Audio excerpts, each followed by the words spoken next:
A revelação não elimina o mistério da transcendência de Deus. Eu sou Ezequiel Gomes, você está no canal Vem Senhor Jesus e nós estamos continuando a nossa série sobre as 15 teses a respeito da revelação divina dentro deste livro. Deus, Revelação e Autoridade, volume 2, de Carl Henry, ok? Então agora nós estamos na terceira tese, onde ele fala o seguinte: a revelação divina não elimina de maneira alguma o mistério da transcendência de Deus, uma vez que o Deus revelador transcende a sua própria revelação. Esse é um ponto muito importante e que tem a ver um pouco com aquela questão que eu estava falando no vídeo anterior, de que a Bíblia não fala tudo a respeito de tudo, naturalmente não fala tudo a respeito de Deus, de maneira que Deus está além da revelação. É óbvio que talvez a maior questão que deva deixar claro aqui é que Deus, se revelou de tal e tal forma, não pode ser, na verdade, diferente do que aquilo que ele se revelou. Por exemplo, Deus se revela como o Todo-Poderoso, mas, na verdade, ele transcende a revelação, ele não é todo-poderoso, não. Isso não é possível acontecer sob pena de esta revelação não ser revelação coisa nenhuma e ser simplesmente a atribuição de uma característica enganosa a Deus que ele não tem. Mas se é revelação que Deus é todo-poderoso, se essa revelação vem de Deus e Deus de fato é todo-poderoso, então tudo ok. Ainda que Deus pode ser muito mais coisas além de todo-poderoso e algumas destas coisas não estão descritas na Bíblia, né, de tal e tal forma, enfim. Ou seja, Deus é mais do que a Bíblia diz, mas Deus não é menos do que a Bíblia diz, ou a Bíblia não diz coisas mentirosas a respeito de Deus. Ainda que esse é um ponto bem complicado e polêmico, especialmente em relação a toda a visão veterotestamentária em relação a Deus e tal. Então Deus manda matar, então Deus faz isso. Então Deus pega lá o profeta e bota o espírito mentiroso e faz isso, faz aquilo. Então essas são questões interessantes que tem a ver um pouco com as questões da moralidade de Deus a partir do texto bíblico. Eu acho que vai valer a pena em algum momento do futuro a gente gastar um bom tempo com esse assunto. Inclusive penso em fazer provavelmente aí uma série, né, a respeito desse livro aqui, Deus é um monstro moral, do Paul Copan, que é um dos textos aí mais importantes a esse respeito, para falar um pouco assim dessas impressões de que Deus é um monstro a partir da leitura do Antigo Testamento. Mas esse não é o caso nesse momento. Mas o caso aqui é simplesmente a gente trabalhar uma questão que tem a ver com a questão da transcendência divina. Deus está acima de todas as coisas.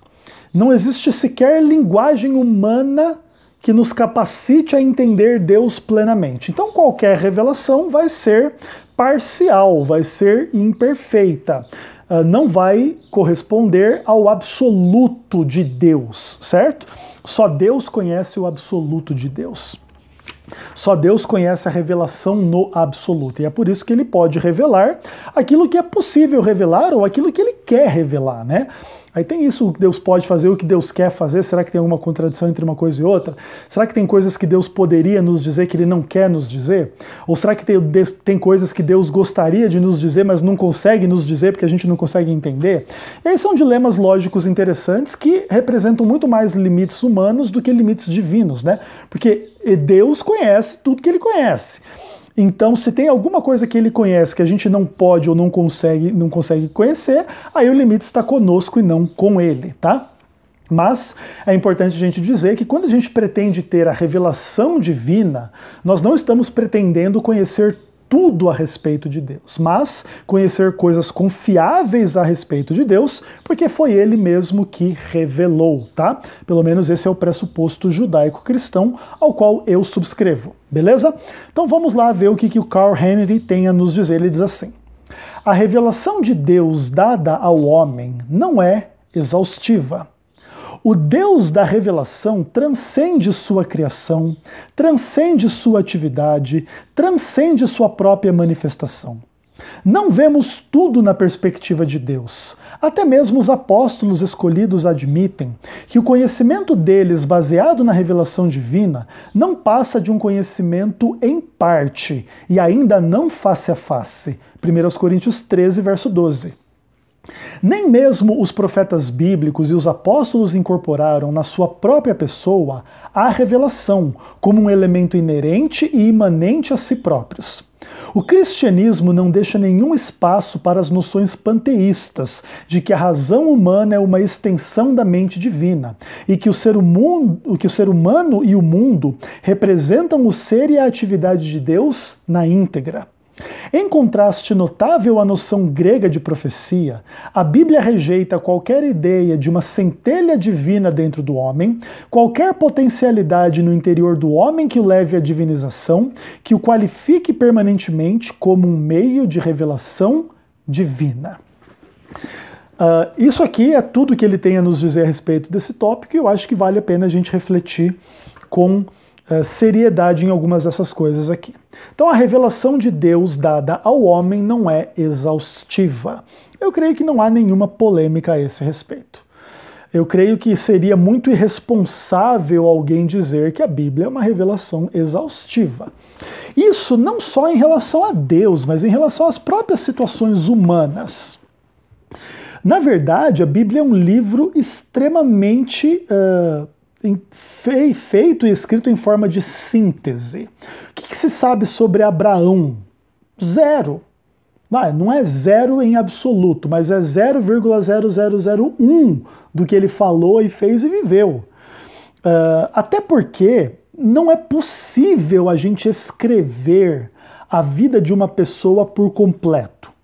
Tudo que ela pensou, tudo que ela viveu, tudo que ela falou, todas as circunstâncias nas quais ela esteve, circunstâncias mais imediatas ou circunstâncias mais amplas. Até porque, por exemplo, no nível do absoluto, você teria que fazer primeiro uma descrição completa e absoluta do universo em todos os tempos da existência para contextualizar um tempo específico no qual Abraão existiu. Depois você teria que descrever em absoluto toda a trajetória da família de Abraão para que Abraão viesse a existir, então toda a história de todos os seus antepassados.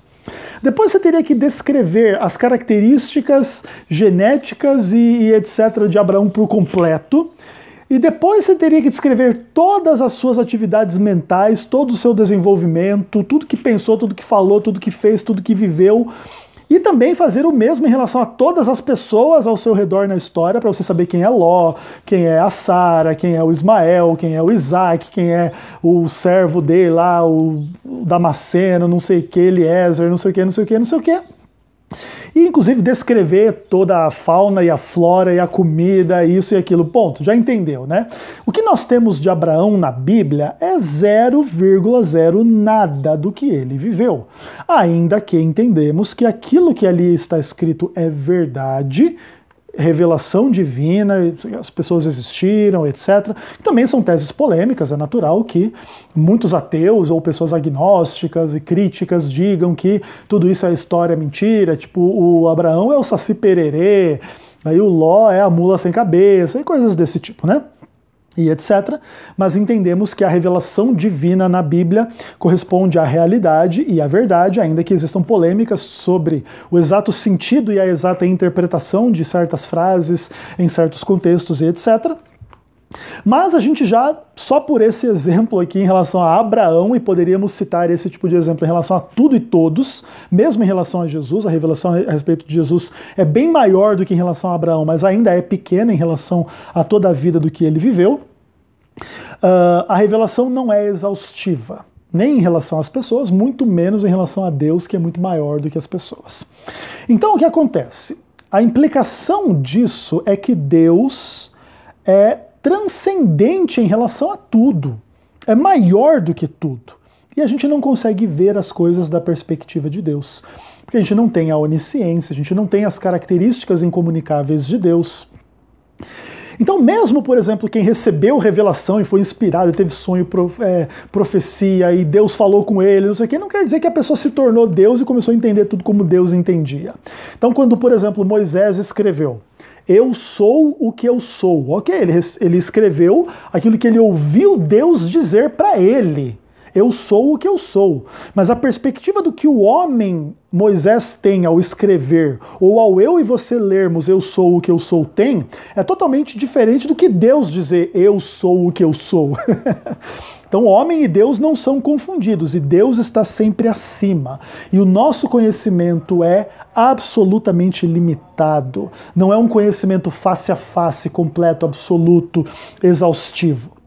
Nenhum profeta, nenhum apóstolo teve, de alguma maneira, a revelação como uma característica sua. A revelação é uma coisa que Deus dá para você. Ó, Deus te deu uma revelação. Isso não é uma coisa que se torna parte da sua personalidade. Deixa eu ver agora da perspectiva divina para ver como é que são as coisas. Ah, é assim, é assado. Não, isso nunca se torna uma característica do homem. O profeta não tem uma centelha divina dentro de si, que é ali fonte da revelação. Então deixa eu fazer uma meditação aqui para acessar esta fonte divina dentro de mim mesmo. Que inclusive isso aqui, na minha opinião, tem implicações de que o homem não é imortal, tá? Não tem alma imortal e coisas desse tipo. Essas são polêmicas para outras questões, para outros momentos, né? Mas de qualquer forma, acho interessante aqui a forma dele colocar, concordo com ele, de maneira que a revelação não é a eliminação da transcendência de Deus. Deus sempre vai estar além da revelação. Por isso é muito complicado a gente sair dizendo qual que é a opinião de Deus sobre tudo e sobre todos, porque a gente tem a Bíblia. Então eu pego a Bíblia e posso distorcer a Bíblia para colocar na boca de Deus coisas que Deus não pensa, coisa que Deus não fala, certo? Então é tudo muito complicado dentro desse ponto, tá? A gente tem que tomar muito cuidado ao utilizar daquilo que é a revelação de Deus e fazer aplicações e etc, pretendendo saber tudo que Deus pensa e tudo que Deus faz, e agora Deus se torna domesticado por nós no nosso pensamento. A revelação bíblica não nos foi dada para isso, não é suficiente para isso, de maneira que Deus permanece acima da revelação.